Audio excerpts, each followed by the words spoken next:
Hello. Hello, bud. Hello, pretty boy. Hi, sweetie. Easy, easy. Cool. Please do come visit. OK.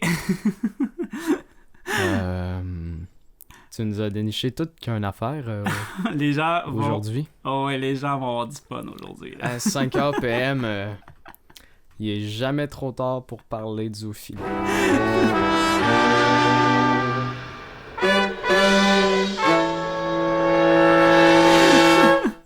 Donc, bonjour tout le monde. On est maintenant à notre 4e podcast et aujourd'hui, malheureusement, il va nous manquer un membre, notre cher et adoré Léon.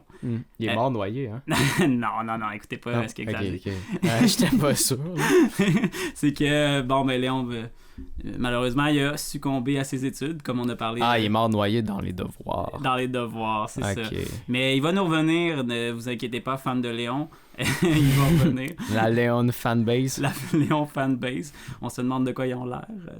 Mais c'est probablement des gens très très straight, mais qui sont de temps en temps très très malaisants. À son image, ouais. Donc, premier sujet, justement, c'est Léon qui a insisté là, pour qu'on en parle. Pour vrai? Ben oui, il arrêtait pas, il était comme les gars, c'est quand qu'on parle de zoophilie, là. Pour vrai? Ah, on va faire ça sans lui, puis je pense que c'est une bonne chose. Ouais, c'est... S'il était autant intéressé par ça. Ah, il serait trop énervé. Fait que... En fait, on va faire... C'est un truc qu'on va faire pour la première fois. On va faire une réaction de vidéo. Je sais que c'est cheap, là. Il y a bien du monde qui font ça, mais... Je pense que c'est drôle. Mais ça sera pas la veine de notre podcast. Exactement.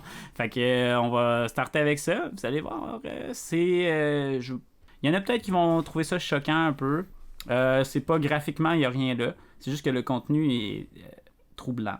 Quand je parlais de zoophilie, c'est vraiment là-dessus, là. C'est pas des blagues. Ah, c'est...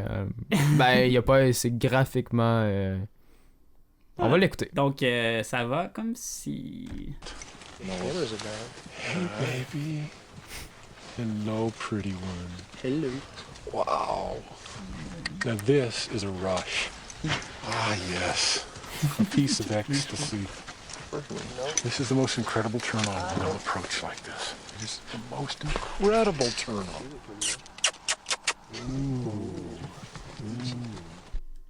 Bon.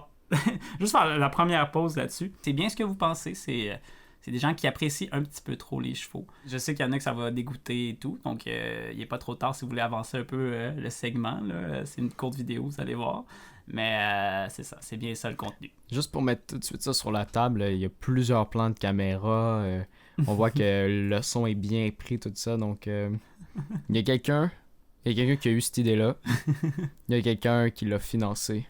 Puis à la fin, il y a quelqu'un qui a décidé de distribuer ça. C'est pas une affaire cheap, le bâtard. Là. En tout cas, on continue. JRH NBR.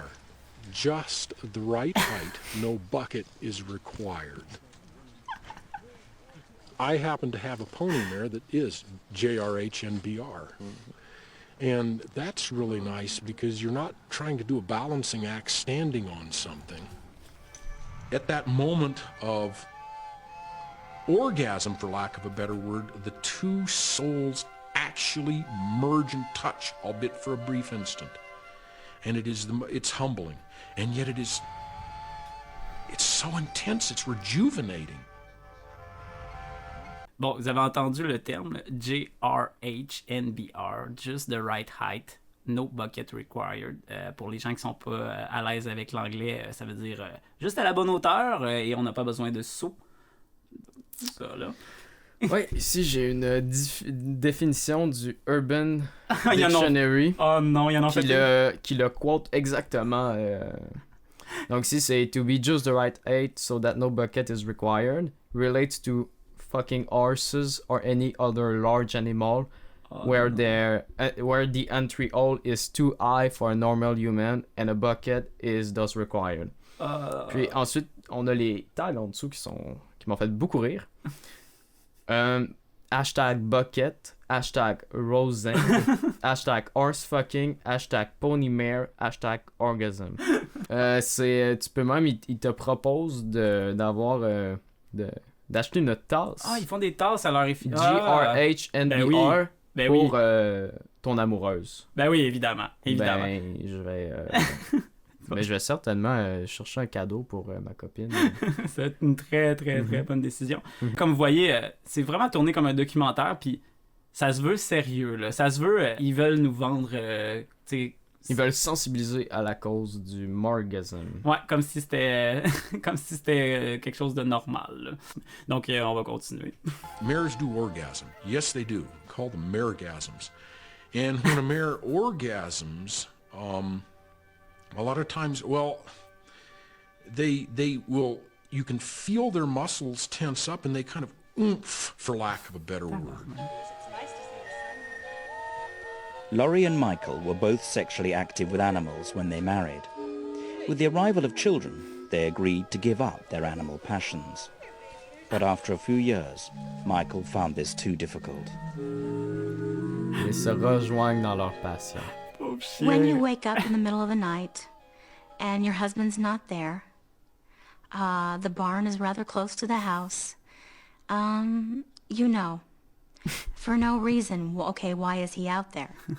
And a wife usually knows. Dans le fond, là, ce qu'elle dit, c'est que quand tu te réveilles dans le milieu de la nuit puis que ton amoureux est pas là, puis que tu sais que l'étable, c'est bien, L'étable est prêt, ouais. est prêt, dans le fond de toi, tu sais ce qu'il est en train de faire. Non. Elle dit une femme, genre... Ouais, une femme. Genre une Comme vraie c'est- femme, comme ça c'est doit quelque chose- savoir que quand son chum est pas là puis que l'étable est prêt, Il faut des chevaux. GRHNPR, hein? Ben voyons. On va continuer. I wasn't aware that my wife was aware that I had reestablished my intimate relationship with my mare. It was just I was trying at that time to be true to myself and the loved ones in my life. And sometimes facile, hein? juggling those things is no small task. It was a very difficult situation. It's like, fine, you want to be with her, then be with her. So I would get resentful and remove myself out of the, the triangle. Because of the sexual tension and the secrecy, I wanted him to tell me. And so he started to pour all this out of the pain that he had gone through.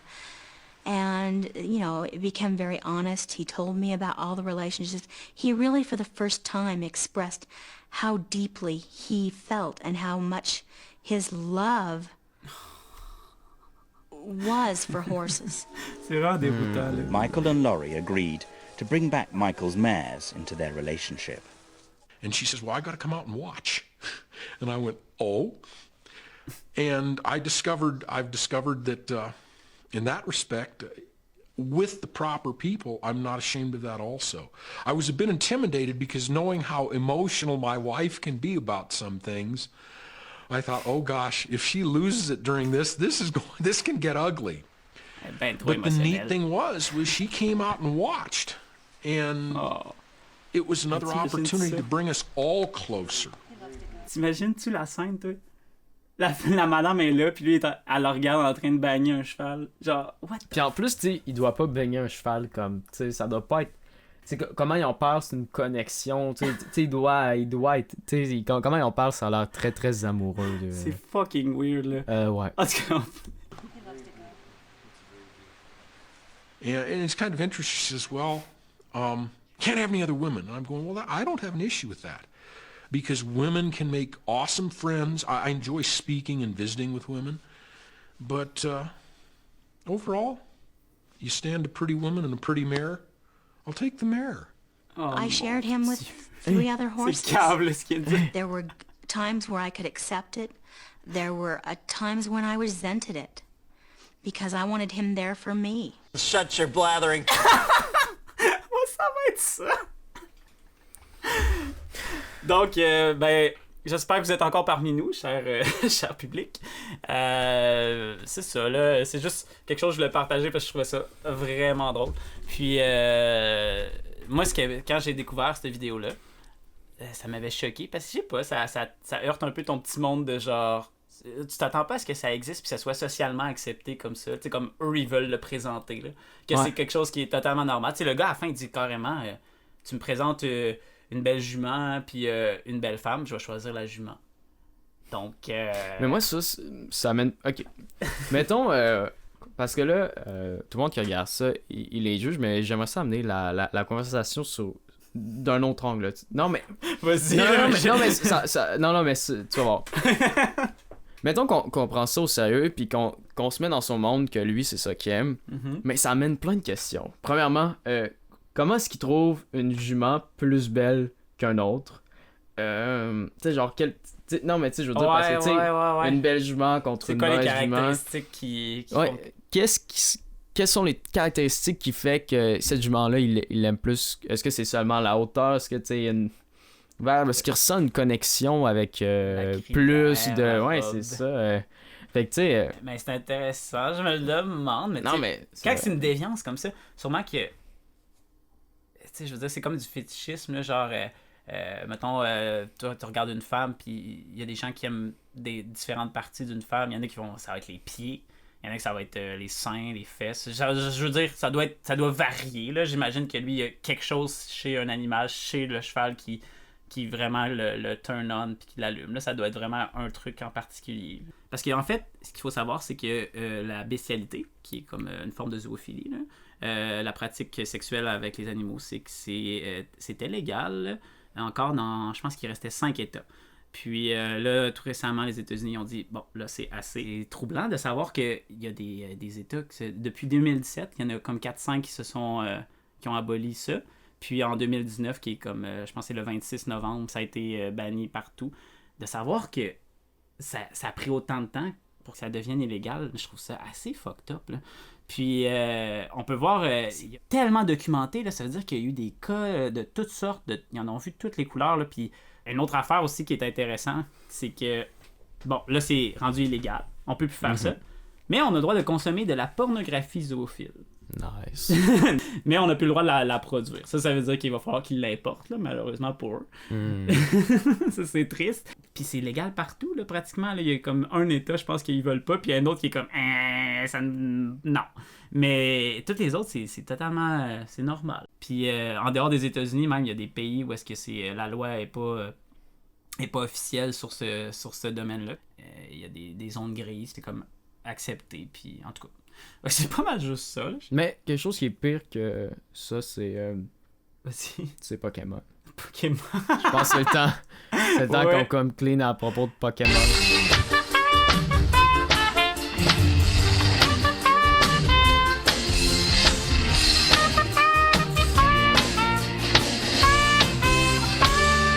Xavier l'a bien amené, ça va être sur Pokémon. Donc, Pokémon. Attrapez-les tous. Pourquoi je veux parler de Pokémon? C'est simple, c'est que récemment, il y a un autre jeu qui est sorti. Puis là, on en est rendu à la 9e génération. Non, arrête 8e génération, excusez-moi. On est rendu à comme au moins 800 quelques Pokémon, qui en fait énormément. Tout le monde, je pense que tout le monde connaît les Pokémon, mais juste en détail l'historique de ça, d'où ça part, puis tout ça.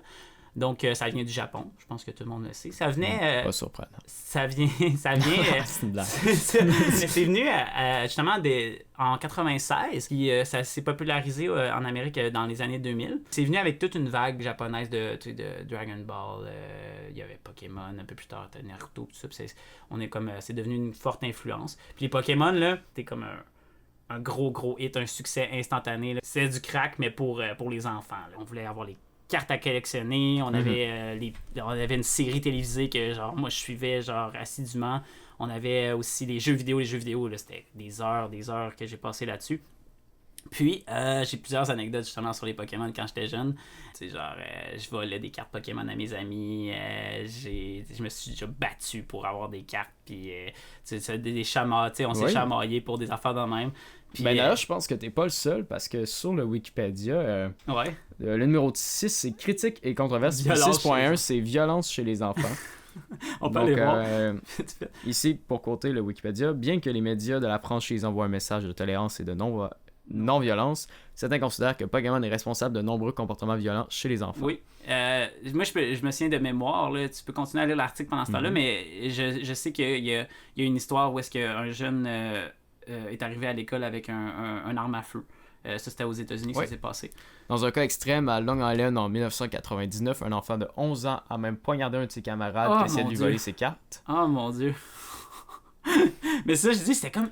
Même moi, là, j'étais là-dedans, là, je sais pas, c'était plus important que de tout avoir les Pokémon, de les collectionner. Tu sais, c'était des cartes à jouer, puis je jouais jamais au jeu des cartes. Je faisais juste les avoir, puis j'étais comme fier de les avoir. Puis tu sais, c'était ridicule parce que, mettons, je volais des cartes à un de mes amis. Puis naturellement, je pouvais pas arriver le lendemain puis hey, regardez les cartes que j'ai pognées. Tu sais, je peux pas lui montrer dans sa face que genre je viens d'y voler. Fait que ce que je faisais, c'était tordu, là, j'ai gardé chez moi, j'ai gardé comme quelques mois. Puis là, plus tard, j'ai ressorti, puis j'ai comme ah, checké que j'ai pogné, nanana. Puis ça passait comme du beurre, mais hey, c'est pas fin, là, c'est fucking genre. Ah non, c'est vraiment drôle. Puis J'espère que tu dors pas la nuit à cause de ça. Là. Je m'excuse, Antoine, je vais te ramener tes cartes. Mais genre, niveau conception des monstres, des bonhommes, c'est quand même pas pire. Je veux dire, ils sont facilement reconnaissables. En fait, je veux pas rentrer dans les détails parce que ça va emmerder les gens, là. Mais il y a des catégories. Ils ont des éléments, genre feu, eau, herbe. Puis c'est un peu comme... herbe, c'est ouais. Puis c'est un peu pour les jeux, puis je pense même pour les cartes, c'est un peu l'effet... comment je dirais ça? Roche, papier, ciseaux. Dans le fond, roche va battre les ciseaux. Ciseaux va battre papier. Fait que chaque élément, comme le feu, va battre l'herbe, naturellement, parce que l'herbe, c'est... Puis l'herbe va battre l'eau. Je sais pas comment, mais c'est comme ça. Ils sont facilement reconnaissables. Ils sont bien... Je veux dire, le concept, il est bien. C'est basé sur des animaux. Donc, mais clairement, comme Charmander, c'est un dragon. Pidgey, c'est un pigeon. Puis Pikachu, il est GRHNBR. Mais plus qu'on avance dans les générations, à un moment donné, on se rend compte... ça l'échappe. Là. Ben, on voit qu'il manque d'inspiration. Tu sais, hey, check ça. Ça, là, c'est un chandelier. Chandelier, là, c'est un chandelier. Ben ouais, regarde, il commence en chandelle, puis il finit en chandelier. Fait que c'est ça, je pense, il y en a un, c'est un porte-clés, je l'ai pas en ce moment, mais je vais le montrer.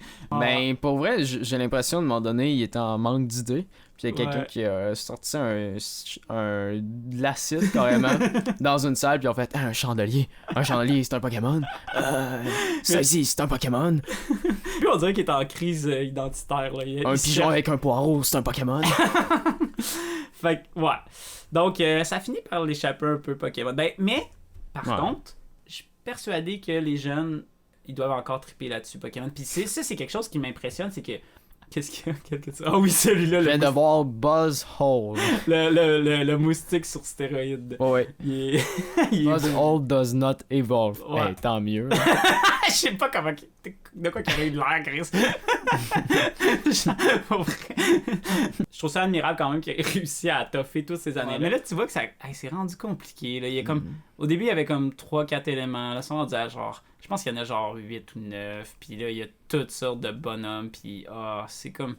C'est trop compliqué pour mon cerveau de jeune boomer, en fait. Fait que là, à ce temps, c'est jeune boomer. Ouais, je suis un jeune boomer, ça a l'air. Imagine, t'as un fairy Fairy grass. Ah, ça existe. Ben oui. Bon, il y a toutes les combinaisons, là. Un fairy ghost. Il y en a pas? Ça existe. Oui, ça existe. Ben oui, ça existe. Ouais, ça existe. Donc, ils ont pensé à tout. Ben, tu sais, quand on a 890 cette année. Ouais, t'es fait, là. Fait que c'était pas mal ça pour Pokémon. Bon, je sais pas si pour le prochain sujet, ça va... Dans le fait, je veux parler d'une situation qui a affecté beaucoup de gens qui sont fans des films de Marvel. Mais c'est pas tout le monde qui est au courant de ça, fait que je vais juste expliquer en gros c'est quoi qui est quoi. C'est concernant un réalisateur que moi j'adore, plusieurs personnes vont connaître. Si vous connaissez pas, c'est pas grave, on va en parler pendant les prochains instants, puis ça va vous donner une bonne idée. C'est sûr que vous avez entendu parler d'un de ses films au moins. Ce réalisateur-là s'appelle Martin Scorsese. C'est un... Yes. Yeah! Martin Scorsese, c'est un réalisateur vraiment prolifique qui a une prestance, puis que quand il parle, on l'écoute, il y a des opinions parfois tranchantes, mais c'est très réfléchi. Ouais. Mais là, récemment, dans le Empire Magazine, il s'est un peu mis un pied dans la bouche, dans le sens que il a déclaré Mais tu sais, il a été comme paraphrasé là, très Ouais, rapidement. Là. Il a dit que, en fait, les films de Marvel, c'était pas du cinéma. C'est quand même... C'est très tranchant, c'est très direct, là. Puis justement, c'est un truc que moi et Xav, on a parlé récemment, là, que j'en ai parlé vaguement. Puis tu veux faire part un peu de ta réaction, parce que, tu sais... Mais ma réaction sur le coup, c'est quand j'apprends ça, on a parlé du beam OK Boomer, mais j'ai eu cette un peu réaction-là. une forme d'agisme, là, si on veut, genre. Ben non, mais c'était pas. Ben c'est juste. C'était pas de l'agisme, mais c'était juste. Tu sais, voyons, il est bien pris dans un monde. Ouais, il est rageux. Ça. Sur le coup, sans l'explication, sans l'article ensuite qu'il a écrit dans le New York Times, Ouais. ça avait l'air un peu de la jalousie que. Ben, c'était, on s'entend, Martin Scorsese, même si il a l'air d'avoir son univers, tout, il fait quand même du cinéma grand public. Exact, c'est vrai. Puis ça avait l'air un peu de la jalousie par rapport à des films qui ont beaucoup de succès, puis C'est que ça. lui, il comprend pas pourquoi ils ont du succès parce que c'est pas son genre de Ben, film. l'opinion que justement que tu avais était partagée auprès de beaucoup de fans justement des films de Marvel. Ce qu'il disait, c'est ça, c'est que ce monsieur-là, il est juste jaloux du succès que Marvel a, puis Oui. que lui, il a pas. Mais par contre, il faut faire attention parce que c'est pas tout à fait. C'est ça. C'est pas tout à fait vrai. Ben, je vais nuancer. En fait, je veux juste sauter sur l'article qu'il a écrit. Il était obligé de s'expliquer carrément comme Xavier a dit, dans le New York Times, parce que ça avait vraiment fait effet boule de neige, là, puis il voulait pas être associé à ça non plus. Parce que, de prime abord, il a sorti un film récemment sur Netflix qui s'appelle The Irishman, qui a l'air que les critiques semblent, en tout cas, ça semble dire que ça va être vraiment, Ah ouais. vraiment bon. Ben, j'ai commencé à l'écouter un peu hier soir. Ok. J'en suis à la moitié, puis c'est. Je veux pas trop en parler parce que je l'ai pas fini, mais l'univers puis tout ça, tu t'ennuies pas 2 secondes. Non, là, non, c'est. c'est. T'es accroché. J'ai un peu le même feeling de comme avec. Tu sais, même si c'est 2 univers complètement différents, puis ça n'a aucun rapport, Ouais, mais vas-y. Shutter Island, tu sais, t'es super accroché. Là. Tu Ouais. rentres dans l'univers direct, puis t'es attaché au personnage direct. Il y là. a ce don-là, Scorsese. Ouais. Ce qui l'a vraiment lancé, qui l'a mis sur la map, c'est Taxi Driver, que j'invite les gens à aller voir ça. Là. C'est psychologique, c'était un drame assez intense, pis ça, mais c'est un excellent film. Sinon, Raging Bull, qui est un film de boxe qui est super bon. Plus récemment, The Wolf of Wall Street, Le Loup de Wall Street, qui est sur la bourse, qui est une histoire vraie. Qui on Crime suit- Casino aussi. Casino, un autre gros film. Shutter Island, tu viens d'en parler, Ouais. c'est un autre film. Gangs of New York, un autre film que j'adore vraiment. Donc, pour aller voir ces films-là, je me demande même s'il a déjà fait un flop. Juste se mettre en contexte, c'est pas un con. OK? Là où est-ce que les gens, tu sais, c'est ça, là où est-ce que les gens le traitent de rageux, puis moi, je partais, tu sais, moi aussi, j'étais un peu la même affaire, j'étais perplexe aussi, je me suis dit, voyons, c'est bien gratuit ce qu'il a dit, parce que c'est pas vrai, là, tu sais, c'est du cinéma, les Je Marvel. pense pas qu'Analyse peut dire peut trancher la ligne entre le cinéma puis pas le cinéma. Exact. C'est trop, là, ce qu'il a dit. Ensuite, dans son article, il a nuancé un peu ses propos. Je vais juste lire le premier paragraphe. Il est en anglais, mais je vais l'expliquer après avoir fini. Donc, when I was in England in early October, I gave an interview to Empire magazine. I was asked a question about Marvel movies. I answered it. I said that I've tried to watch a few of them and that they're not for me. That they seem to be closer to theme parks than they are to movies, as I've known and loved them throughout my life. And that in the end, I don't think they're cinema. Donc, là, il faut le remettre dans le contexte. Il venait parler de son film à la base. Là, il y a quelqu'un qui a lancé ça, puis il voulait un peu balayer ça, comme parce qu'il me demandait qu'est-ce que tu penses du récent succès des Marvel, puis tout ça, je pense que ça l'a un peu irrité. Fait qu'il faut se dire que déjà là, c'est sur le coup de l'émotion, il l'a dit rapidement, là, sans l'excuser ses propos, il faut se dire qu'il y a quand même un contexte. Là. Puis ensuite, qu'il est obligé de dire, puis bon, pour ceux qui n'ont pas compris, c'est simple, là, c'est juste qu'il résume un peu la situation là, de ce qui s'est passé. Ouais, non, moi, je l'allais lire l'article vas-y. parce que tu m'en as parlé hier. Ouais, Puis, mais après avoir lu cet article-là, je pense pas que tu peux encore avoir l'opinion que c'était de la jalousie puis des affaires de même. Ouais. Parce que, dans le fond, c'est ce qui explique, c'est qu'il y a aucune rage par rapport au film de ben, ce que j'en ai retenu. Ouais, là, ouais. Si tu veux, on en discutera après, mais il y a aucune rage par rapport au film de Marvel. Mais que pour lui, c'est que C'est ces une autre- films-là sont dans une direction de divertissement. Exact. C'est dans un autre type. Puis il dit que c'est très bien, puis qu'il y en a écouté des films comme ça, puis que Ah s'il ouais. était plus jeune, probablement que ces films-là, il les aimerait. Ouais. Mais que pour lui, le cinéma, ce n'est pas ça, ce n'est pas Mhm. que purement du divertissement. C'est ça que je voulais en venir, c'est que lui, en fait, il veut faire une distinction entre ces deux sortes de cinéma-là. Les gens en général vont connaître le cinéma sous deux formes. Le film d'auteur, puis le film hollywoodien.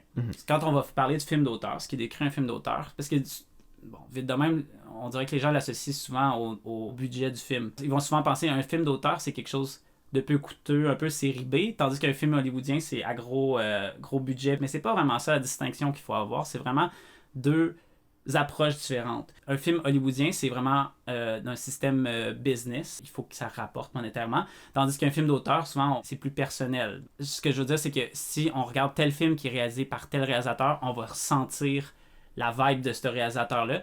Puis si on écoute un autre film, on va sentir la vibe d'un autre réalisateur. Tandis que dans les films hollywoodiens, où lui, ils appellent les theme park amusement movies, c'est que c'est des projets c'est des projets collectifs à grosse envergure. Puis on va moins ressentir cette direction. La direction de la personne. On voit que dans un sens général, pour plaire à un plus grand public, un auditoire plus large un peu. C'est un peu ça les deux distinctions qu'il y a à avoir. Puis ce qu'il voulait dire, c'est là où je me rapproche un peu de sa vision des choses, c'est qu'il y a un peu un cri du cœur de sa part. Parce que le cinéma a évolué à travers l'époque.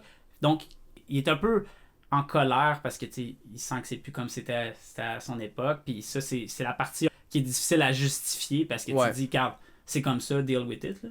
Ouais. Mais puis c'est ça que les gens veulent finalement. Ben oui, tu peux pas. Faut que tu ailles dans la direction que les gens vont. Là, c'est comme ça la vie. Là. Est-ce que les films récemment commencent à perdre?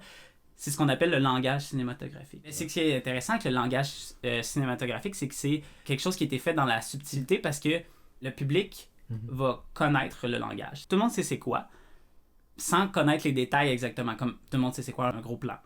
Tout le monde sait c'est quoi un plan d'ensemble. Comme c'est quand, mettons, la scène commence puis on présente un endroit, un lieu dans sa généralité. Ben, ça, c'est du langage cinématographique. C'est la cohérence en chaque plan qui vont construire un film. Les réalisateurs jouaient beaucoup là-dessus. Puis c'est justement, c'est là qu'on voyait la personnification d'un film. Où est-ce qu'il y a certains réalisateurs qui avaient une approche différente. Puis c'est là qu'on voyait comme une différence entre les choses. De nos jours, c'est de moins en moins utilisé. C'est sûr qu'il existe encore. Parce que, tu sais, si, mettons, un personnage présente un élément, ils vont mettre un gros plan sur cet élément-là. C'est juste basic.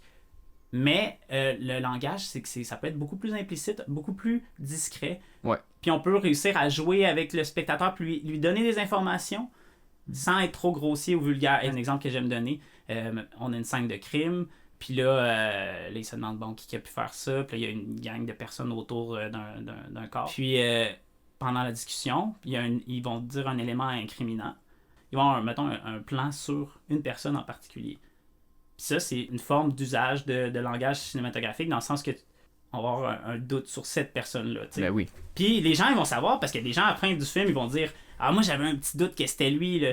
Mais ça, c'est la beauté de ça, c'est qu'on peut communiquer des choses à des gens sans, pas à leur insu, mais c'est un incroyable pouvoir de pouvoir choisir ce que les gens exact.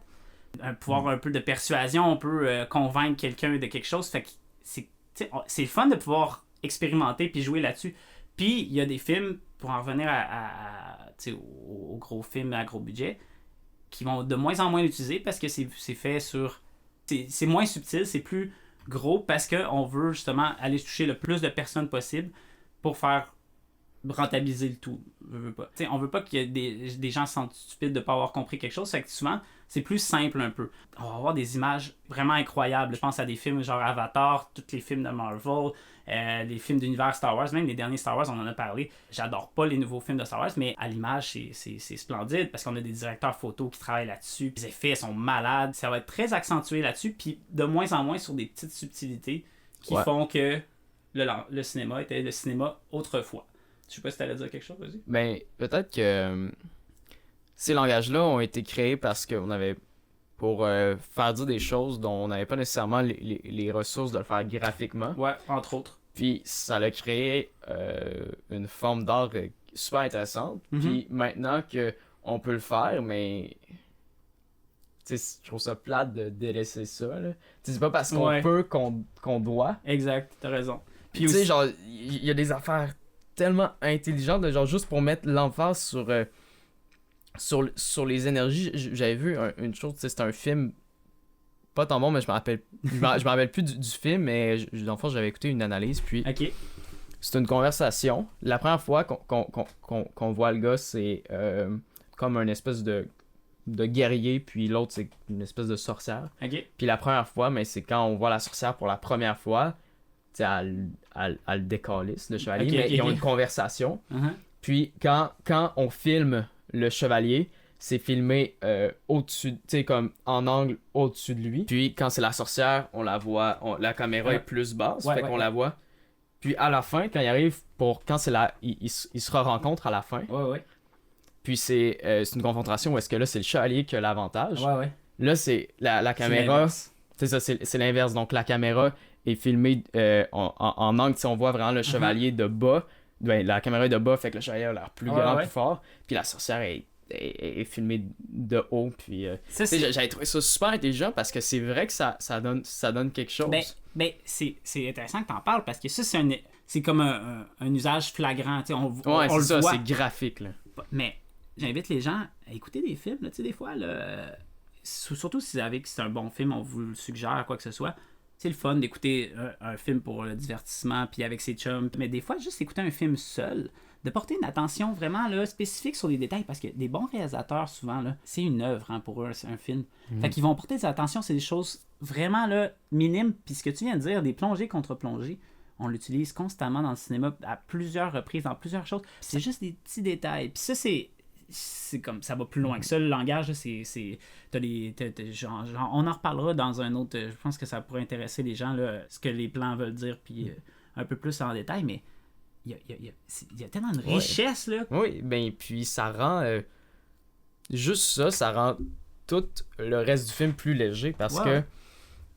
que tu sais quand on est triste, on va pas nécessairement pleurer ou être visiblement triste. Mm-hmm. Fait qu'un acteur va pas être obligé de dire je suis triste. Exact. Si le réalisateur est capable de faire qu'il a l'air triste. Ben ça évite les comparaisons mettons avec le théâtre où est-ce que le théâtre c'est plus Oui. c'est plus tu sais c'est plus affirmé les gens quand quelqu'un est triste on voit physiquement qu'ils sont tristes parce que Ouais. c'est l'intention. Mais c'est pas tu sais genre au cinéma on peut atteindre encore plus Ouais. un plan qui est proche de la réalité Exact. à cause de la réalisation. La réalisation, ça peut être un effet musical, Ouais. ça peut être justement un plan sur des yeux, tu sais, une succession. Fait que, tu sais, il y a un monde de comme un peu caché du cinéma qui est tellement intéressant. Puis c'est vrai que tu sais, on s'est un peu égaré là-dedans, mais c'est pour ça que je veux faire un rapprochement avec le pauvre vieux Martin Scorsese. C'est que il y a quand même une époque pour lui qui c'est comme il y a comme eu un terme, il en parle dans une autre entrevue où est-ce que lui de moins en moins de films qui se sent proche de ces films là parce que c'est comme plus ce que c'était pour lui. Puis ça faut comprendre un peu quand même là, tu sais je veux dire, c'est pas juste un gars qui est fâche, tu sais il y a une frustration mais il y a un petit cri du cœur de sa part quand même. Ouais. Là. Faut comprendre, mais je pense que les deux camps doivent faire un bout de chemin. Ouais. Je pense que lui aussi doit accepter que l'art ça évolue puis que maintenant Exact. on est dans une période qui est plus comme ça puis ça va changer. Puis parenthèse là-dessus, c'est qu'il est pas en train de dire qu'il s'est disparu ces films-là. Non, là. non. Mais il est en train de dire que les films qui à l'époque étaient gros budget. Moi je pense à des gros réalisateurs que tout le monde connaît, genre Spielberg, il y avait lui, Scorsese, Kubrick. C'était des films gros blockbusters, faut l'écouter, puis ça c'était des films d'auteur. On pouvait les appeler des films d'auteur parce qu'il y avait vraiment une personnalité. Exact. Voilà. Puis ça, dans ces gros budgets-là, il y en a de moins en moins. Mais tu sais, dans les films, on parle de films obscurs, tout ça, il y en a encore tout plein. Là. Faire un point final là-dessus, je voulais pas faire du bâchage envers les films de Marvel. On les déteste pas du tout. Là. C'est juste que les gens ont peut-être grimpé au rideau un peu trop vite là, en disant que c'est un ci puis c'est un ça. Tu sais, les médias jouent de plus en plus là-dessus. Là. Genre, je veux dire, je suis pas très vieux, mais je sais pas si ça a tout le temps été de même. Mais, tu sais, là, on l'a carrément, là, quand on regarde la quote qui a été, qui a été utilisée, on voit qu'il y a une virgule. On voit que c'est pas. Il a même pas. Il lui laisse même pas finir sa phrase. Ils prennent juste le bout qui, disons, l'incrimine. Ah, exact. Et c'est I don't see them, I tried, you know, but that's not cinema. Virgule. Exact. Donc, Mais ce n'est pas du cinéma, virgule. Puis après ça, il allait enchaîner sur ouais. d'autres choses. Fait que c'est, tu sais, comme. Mais ça, oui, c'est des. Puis après ça, tu sais, sur cette phrase-là, on a un article ça doit être quoi, ça? 1000 mots minimum? Là? Ouais. Puis c'était censé vendre, tu sais, c'était pour vendre son film à la Ouais, c'est base. ça, là. Fait que Tu sais, c'est il a juste été pris de court. Lui, il voulait parler de son nouveau film. Puis il s'est fait poser une question. Puis il a répondu 2-3 phrases fait de une maladroitement. Puis c'est de ça qu'on parle. Exact. Puis c'est plate parce que lui, tu sais, après ça, tu sais, lui, il est allé pour parler de son film. Puis finalement, on va parler de encore Avengers Endgame. Ouais, c'est Je peux comprendre qu'après ça, il y a un certain cri du Ben cœur ouais. par rapport à ça. Là. Mais c'est tout ce qui est ressorti finalement de son interview, c'est Scorsese il haït les Avengers puis c'était pas ça le but de l'interview à la base. Puis C'est genre juste. Ne demandez pas à Martin Scorsese sa pensée sur le blockbuster Avengers Endgame. ouais. Parce qu'il l'a pas vu puis il va jamais le voir.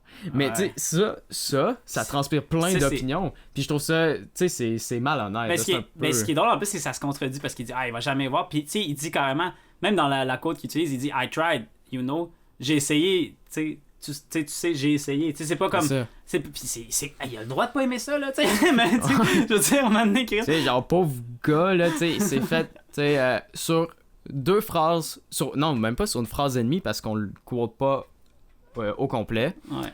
On a déboulé à quelque chose, un article, puis après ça, ouais. quasiment un scandale, juste parce qu'on pouvait. Oh, ouais, ben c'est ça. C'est une façon, tu sais, c'est un clickbait qu'on appelle, là, tu sais, il savait que les gens allaient faire. Oh, Mais my c'est God. un clickbait, puis c'est pas, tu sais, genre, c'est... la personne qui a écrit ça, son opinion transpire à travers Ouais, son ouais. compte-rendu. Fait que Bon, c'est de plus en plus comme ça. Ouvrir un journal, c'est de plus en plus comme ça. Ouais, mais c'est pas correct. C'est pas correct, c'est vrai. Parce que après ça, les gens retiennent juste ça. Exact. On pourra ouvrir un autre débat, je pense, là-dessus, même sur les articles de journaux. Ouais, pis ça, c'est toujours c'est pour ça que j'ai intéressant. dit je veux pas ouvrir un autre sujet Non, parce mais que si on commence c'est ça, vraiment intéressant. Puis c'est même quelque chose que nous autres, je pense qu'on essaie de faire attention, même en podcast. On veut pas donner notre... Tu sais, on veut pas, comment je dirais ça, imposer notre vision des choses. On veut Non. juste vraiment faire réfléchir un peu des fois. Puis... Ben, faire réfléchir ou ouvrir une conversation, puis comme j'arrête pas de le dire, on est des losers. C'est pas bon ce qu'on fait nécessairement. Notre opinion, elle vaut rien. Mais si on peut au moins ouvrir le débat sur quelque chose ou débuter des raisonnements, ben on est un peu utile, mais prenez pas à la lettre ce qu'on dit. Exact. Donc c'est ça. C'est ce qui conclut notre 4e podcast, qui est sans Léon. Léon laisse. Eh on pourrait oui. dire. Oui. On n'a pas parlé de Martin, ce podcast-là. Ok, non. Mais là, On le refait. on va falloir commencer. On le refait. On n'a pas le choix.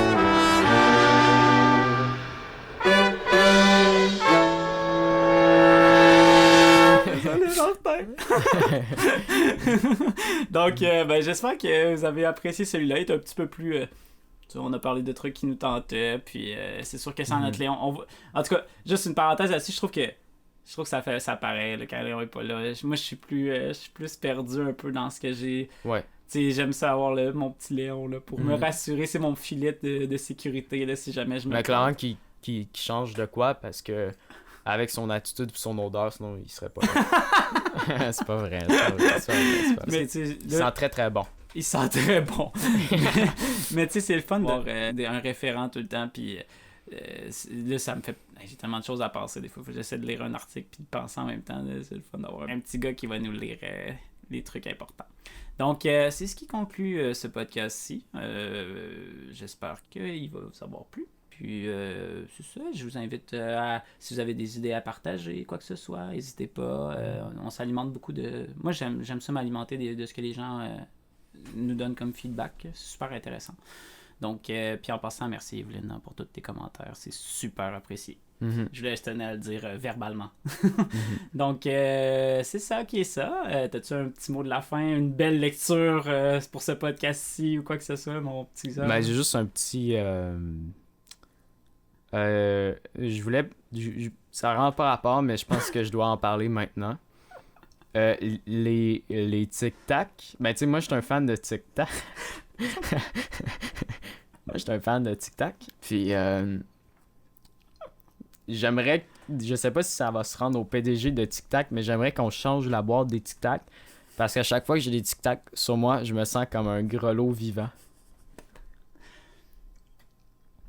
Ok. J'ai besoin d'argent. C'est comme et de cours d'humour. c'est comme- ça, c'est notre plug de TikTok là, pour qu'ils nous financent. Non, mais avoue, c'est gossant, tu sais, genre, Non, en tout tu cas, sais, tu sais, genre, tu descends des marches avec, ça Ok. fait ça fait plein de... Ok. j'en achète pas de crise de TikTok là. Moi, j'en achète, puis ça me gosse. Ah, c'est... Bon, mais les gens... Au revoir. Ah, je suis désolé d'avoir fini là-dessus. C'est vraiment calme. Ouais, merci, salut. Là. À Au la semaine- revoir. À la semaine prochaine. Bye.